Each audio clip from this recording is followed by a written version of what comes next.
3 juin 1940, 6h15 du matin. Le sous-lieutenant Pierre Le Glohan grimpa dans le cockpit de son DeWattin D520, tout neuf. L'aube se levait à peine sur la base aérienne de Plessis-Belleville, au nord de Paris. Le sol était encore humide de rosée. L'air sentait l'essence d'aviation et le métal chaud des moteurs qui chauffaient. Pierre ajusta son casque en cuir usé. Il vérifia méthodiquement ses instruments un par un. Altimètre, variomètre, indicateur de vitesse, pression d'huile, température du liquide de refroidissement. Tout était dans le vert. Le moteur Hispano-Suiza, 12 à la 45, rugit à la vie devant lui. 12 cylindres en V disposés à 60 degrés. 36 litres de cylindrée. 935 chevaux de puissance brute au décollage. C'était le chasseur français le plus moderne jamais construit, le plus rapide, le plus maniable, le plus meurtrier. Et dans quelques minutes seulement, Pierre allait prouver au monde entier que les pilotes allemands arrogants avaient eu terriblement tort de le sous-estimer. Les pilotes de la Luftwaffe se moquaient ouvertement du DeWattin D520 depuis des semaines. Dans leur messe confortable, ils l'appelaient en riant le cercueil volant français. Der Fliegen de Sarg. Trop lent, disaient-ils en levant leur chope de bière. À peine 530 km/h contre nos 570. Trop faiblement armés pour faire des dégâts sérieux. Un seul petit canon de 20 mm contre nos 2 canons et 2 mitrailleuses. Trop fragile pour encaisser des coups durs. Construction en bois et toile, comme au temps de la Grande Guerre. Leur Messerschmitt Bf-109E était supérieur dans absolument tous les domaines imaginables. Du moins, c'est ce qu'ils croyaient fermement dans leur arrogance prussienne. Ils n'avaient jamais affronté Pierre Le Glohan et ses camarades endurcis du groupe de chasse de Barset. Ces pilotes français déterminés allaient leur donner une leçon sanglante qu'ils n'oublieraient jamais de leur vie. En 48 heures seulement, entre le 3 et le 5 juin 1940, les as français volant sur D1120 abattraient 39 Messerschmitt confirmés, 39 chasseurs allemands détruits, fumants, brûlants, tombant du ciel en vrille mortelle. C'était un véritable massacre aérien sans précédent, et cela changerait à jamais et définitivement la façon dont la Luftwaffe entière percevait le chasseur français méprisé. L'histoire du DeWattin D520 commence bien avant la guerre, en 1936 exactement. La France sortait péniblement de la Grande Dépression. Le Front populaire venait d'arriver au pouvoir. Léon Blum était Premier ministre. Les usines étaient paralysées par des grèves massives. Mais une menace grandissait rapidement à l'Est. Adolf Hitler réarmait ouvertement l'Allemagne en violation flagrante du traité de Versailles. La Wehrmacht croissait chaque mois. La Luftwaffe naissait. De nouveaux avions de combat allemands apparaissaient. Et la France n'était pas prête du tout. Émile DeWattin était déjà une véritable légende vivante de l'aviation française à cette époque. Né en 1892 dans une famille modeste de Toulouse, il avait construit son tout premier avion en 1920 avec presque rien. Autodidacte complet, passionné jusqu'à l'obsession maladive, brillant au-delà de toute mesure commune, ses premiers designs révolutionnaires avaient choqué l'establishment conservateur. Des monoplans métalliques à aile basse quand le monde entier construisait encore des biplans démodés en bois et toile, des trains d'atterrissage rétractables quand tout le monde gardait des roues fixes, des structures métalliques monocoques sophistiquées quand la construction sur longerons en bois, dominait totalement l'industrie. Mais De Watine avait toujours eu un problème récurrent et frustrant. Ses idées visionnaires étaient systématiquement trop en avance sur son temps. Et le gouvernement français bureaucratique de l'époque préférait largement les designs conservateurs et éprouvés qui ne posaient pas de questions. En 1936, la situation changea dramatiquement, du tout au tout. Les services de renseignement français rapportèrent des nouvelles alarmantes d'Allemagne. Les nouveaux chasseurs Messerschmitt Bf 109 et Heinkel E112 dépassaient absolument tout ce que possédait la France. Le Morane Saulnier 406, censé être l'épine dorsale absolue de la chasse française moderne, était déjà complètement obsolète avant même d'entrer vraiment en service opérationnel. Il volait péniblement à 460 km/h maximum en piqué. Les nouveaux Messerschmitt dépassaient allègrement les 570 km/h en vol horizontal. C'était une différence littérale et tragique de vie ou de mort dans les combats aériens. L'armée de l'air française désespérée lança un appel d'offres urgent et dramatique.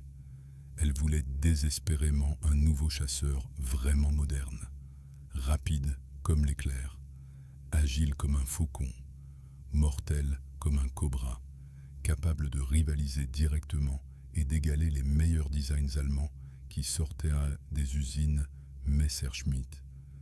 Les spécifications techniques militaires étaient extrêmement exigeantes pour l'époque. Vitesse maximale absolue de 520 km/h, minimum à 4000 mètres d'altitude de combat. Capacité impérative et non négociable de monter à 8000 mètres en moins de 15 minutes, chronomètre en main. Décollage et atterrissage possible sur moins de 400 mètres de piste sommairement préparée. Armement obligatoirement centré sur un canon lourd de 20 mm, tirant directement dans l'axe pour faciliter la visée. Plusieurs constructeurs français établis soumirent rapidement des propositions techniques détaillées. Morane Saulnier, avec toute son expérience accumulée. Bloch, avec ses innovations prometteuses. Caudron, avec ses designs audacieux. Et bien sûr, De Watine, avec sa réputation légendaire. Le concours était absolument féroce et impitoyable. L'avenir entier de l'industrie aéronautique française en dépendait directement et crucialement. Émile De Watine et son équipe dévouée d'ingénieurs talentueux travaillèrent littéralement jour et nuit, sans relâche, pendant des mois. Ils dormaient dans l'usine, sur des lits de camp. Ils mangèrent des sandwichs à leur bureau. Ils savaient parfaitement bien que c'était leur chance unique et historique. Le moteur serait obligatoirement l'Hispano-Suiza 12 Hydran. C'était le seul moteur français existant assez puissant pour la mission exigeante. Mais il développait seulement 890 chevaux dans sa version initiale 21. Les moteurs allemands, Daimler-Benz DB 601, produisaient déjà 1050 chevaux facilement sans forcer. Les Rolls-Royce Merlin britanniques atteignaient confortablement 1030 chevaux sans effort particulier. Le désavantage critique de puissance brute était parfaitement évident pour tous les ingénieurs. De Watine devrait absolument compenser ce handicap par l'aérodynamique pure et parfaite, par un design révolutionnaire sans aucun compromis, par l'innovation technique absolue et audacieuse, par la perfection dans chaque détail. L'équipe de conception explora méthodiquement et patiemment des dizaines de configurations radicalement différentes possibles. Ailes hautes comme les potaises ou ailes basses comme les designs modernes. Radiateurs placés dans le nez, comme les bombardiers, ou sous le fuselage, comme les chasseurs britanniques. Train d'atterrissage fixe simple comme avant, ou rétractable, moderne, compliqué. Hélice bipale, classique ou tripale moderne. Chaque décision technique mineure affectait directement et mesure les performances finales globales. Chaque choix apparemment mineur avait des conséquences mesurables et importantes sur le résultat. Ils construisirent patiemment et minutieusement des maquettes en bois, à différentes échelles réduites. Ils effectuèrent méthodiquement des centaines d'essais minutieux et répétés en soufflerie à Saint-Cyr. Les ingénieurs calculèrent avec une précision mathématique, recalculèrent pour vérifier leurs résultats, optimisèrent chaque courbe millimètre par millimètre, chaque surface portante, chaque profil. Le design final était d'une élégance technique remarquable et pure, aérodynamiquement parfait et optimal. C'était un magnifique monoplan élégant à aile basse profilée. Construction métallique monocoque ultramoderne. Train d'atterrissage rétractable, escamotable dans les ailes. Radiateur ventral unique et innovant, bien caréné. Le premier. Prototype complet, officiellement et bureaucratiquement désigné dès 1520-01, fut finalement achevé et roulé hors de l'usine en octobre 1938. Il portait fièrement la couleur argentée brillante, typique des prototypes expérimentaux. Le matricule d'immatriculation ESF 317 était soigneusement peint en noir, mat sous les ailes métalliques. Marcel Doré, le pilote d'essai le plus célèbre et universellement respecté de toute la France entière, serait aux commandes délicates pour le vol inaugural historique. Le 2 octobre 1938 exactement, par une belle matinée ensoleillée, Doré grimpa calmement et professionnellement dans le cockpit étroit, mais bien agencé. Les mécaniciens au sol firent tourner soigneusement le moteur avec la lourde manivelle d'inertie. L'Hispano Suiza 12 Irving et un rugit puissamment à la vie dans un nuage de fumée bleue. Le prototype argenté brillant roula lentement et prudemment sur la piste herbeuse de Toulouse. Il accéléra progressivement et régulièrement.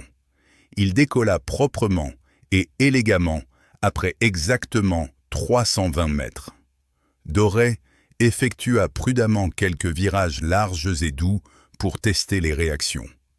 L'avion répondait remarquablement bien aux moindres commandes délicates. Stable en vol rectiligne, prévisible dans toutes ses réactions, docile et obéissant. Mais lors des essais minutieux et répétés de vitesse maximale absolue, la terrible et dévastatrice déception arriva brutalement comme un coup de massue. Le prototype atteignit seulement et péniblement 480 km/h, bien en dessous, catastrophique et inacceptable des 520 requis absolument et impérativement. L'équipe de Watine entière était profondément consternée et découragée par ces résultats décevants et déprimants. 40 km/h entiers manquaient cruellement et dramatiquement. C'était une différence énorme et totalement inacceptable pour un chasseur moderne. L'Air Ministry menaçait déjà très sérieusement d'annuler complètement le programme entier et de tout abandonner. Les bureaucrates parlaient de gaspillage d'argent, de retourner aux designs éprouvés. Mais Émile de Watine ne renonça absolument pas malgré toute la pression écrasante. Sa réputation était en jeu, sa carrière était en danger. Il analysa personnellement et méthodiquement chaque détail technique du prototype. Il passa des nuits entières à étudier les chiffres. Le problème était clairement multifactoriel et extrêmement complexe à résoudre. Le moteur 12,20 et 1 manquait cruellement et fondamentalement de puissance brute nécessaire. La dérive verticale était trop petite et insuffisante, créant une instabilité directionnelle gênante et dangereuse. Les deux radiateurs d'aile créaient beaucoup trop de traînées parasites inutiles. L'hélice bipale à pas fixe était fondamentalement inefficace à toutes les vitesses de vol. De Wettin proposa immédiatement et courageusement des modifications techniques radicales et audacieuses. Un nouveau moteur nettement plus puissant, un radiateur ventral unique bien profilé et efficace, une hélice tripale, à pas variable moderne et efficiente, une dérive agrandie de 30% exactement pour la stabilité. Le 27 novembre 1938, un incident mécanique sérieux et potentiellement catastrophique faillit tout détruire définitivement et irrémédiablement. Lors d'un atterrissage de routine apparemment normal, le train d'atterrissage principal ne se déploya pas correctement et complètement comme prévu et attendu. Un problème hydraulique non diagnostiqué. Le prototype argenté se posa violemment et brutalement sur le ventre dans l'herbe, avec un bruit terrible. Les dégâts structurels étaient modérés, mais significatifs. L'avion devait absolument être complètement réparé avant de revoler. De Wettin profita intelligemment et stratégiquement de cette pause forcée et malheureuse pour implémenter simultanément toutes les modifications radicales prévues et planifiées. Le prototype fut entièrement rééquipé d'un moteur Hispano-Suiza 12Al29 nettement plus puissant et performant. Ce nouveau moteur amélioré développait impressionnant et respectable 910 chevaux au régime maximum continu. Une hélice ratier tripale à pas variable efficace et moderne fut soigneusement installée et calibrée. Le radiateur ventral unique bien caréné et aérodynamique remplaça définitivement les deux radiateurs d'ailes problématiques et traînants. La dérive verticale et le gouvernail de direction furent agrandis de 30%, exactement pour améliorer la stabilité. Le 5 janvier 1939, un jour froid et clair, Léopold Galli prit courageusement et professionnellement les commandes sensibles du D520-01, entièrement modifié et transformé. Ce qui se passa ensuite entra directement et immédiatement dans la légende française de l'aviation. Galli poussa méthodiquement et progressivement le prototype modifié à ses limites absolues et ultimes. À 6000 mètres d'altitude précise, l'avion atteignit remarquable et impressionnant 530 km/h. C'était au-dessus de la spécification minimale requise. C'était une victoire. Puis Galli effectua un test de piqué vertical extrêmement dangereux et risqué. Il poussa fermement le manche en avant. Le D520 plongea verticalement vers le sol lointain. Le vent hurlait terriblement et violemment autour du cockpit vibrant. Les instruments vibraient dangereusement. L'indicateur de vitesse montait rapidement. 700 km/h, 750, 800. À 825 km/h, exactement, Galli redresse courageusement la machine avec toute sa force. Le prototype vibrait dangereusement mais tenait structurellement. Les calculs théoriques prudents prévoyaient une vitesse maximale en piqué de seulement 700 km/h. Galli avait audacieusement dépassé cela de 125 km/h. La structure métallique avait parfaitement tenu. C'était la preuve irréfutable que le design était fondamentalement solide et fiable. La production commença officiellement en avril 1939. Mais c'est là que commença le véritable calvaire industriel. La SNCAM, Société nationale des constructions aéronautiques du Midi, était une entreprise d'État créée par les nationalisations du Front populaire en 1936. Les nationalisations avaient emporté une catastrophe pour l'efficacité. Les usines privées de DeWitt produisaient un avion par semaine avant. Maintenant, elles prenaient un mois pour le même travail. La bureaucratie était étouffante. Chaque décision nécessitait l'approbation de 3 comités différents. Les grèves étaient constantes. Les ouvriers communistes arrêtaient le travail pour un oui ou pour un non. Les matériaux arrivaient en retard. Les budgets étaient limités. Les dirigeants d'État ne comprenaient rien à l'aviation. Le premier D520 de production sortit en novembre 1939. Un seul avion en 7 mois. C'était pathétique. En décembre, 10 avions furent livrés. En janvier 1940, 23. En février, 33. En mars, 51. En avril, 90. La production accélérait enfin, mais c'était trop tard. L'Allemagne produisait 200 Messerschmitt par mois depuis un an. Ils avaient 1400 chasseurs modernes. La France en avait 36. Le 10 mai 1940, à 5h30 du matin, l'Allemagne attaqua. Fallgelb, l'offensive occidentale. 3 millions de soldats allemands traversèrent les frontières. Les panzers foncèrent à travers les Ardennes. Les Stukas bombardèrent en piqué. Les Messerschmitt balayèrent le ciel. La guerre était là. À Plessis-Belleville, Pierre Le Glohan et ses camarades reçurent leur premier D-1120 le 28 mai. Ils avaient 2 jours pour apprendre à les piloter. 2 jours. C'était ridicule. Mais ils n'avaient pas le choix. La France perdait. Paris était menacé. Chaque jour comptait. Le 3 juin au matin, l'ordre arriva. Intercepter les bombardiers allemands approchant Paris. Pierre mena 6 D-1120. Ils grimpèrent à 5000 mètres. Ils attendirent. À 6h30, ils virent la formation allemande. 12 Heinkel, E-111, 20 Messerschmitt d'escorte.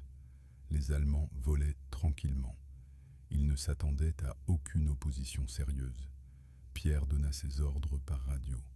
Attaque en piqué depuis le soleil. Visez les Messerschmitt en premier. Dispersez-les. Les bombardiers fuiront. Les 6 D-1520 plongèrent. Le soleil était derrière eux.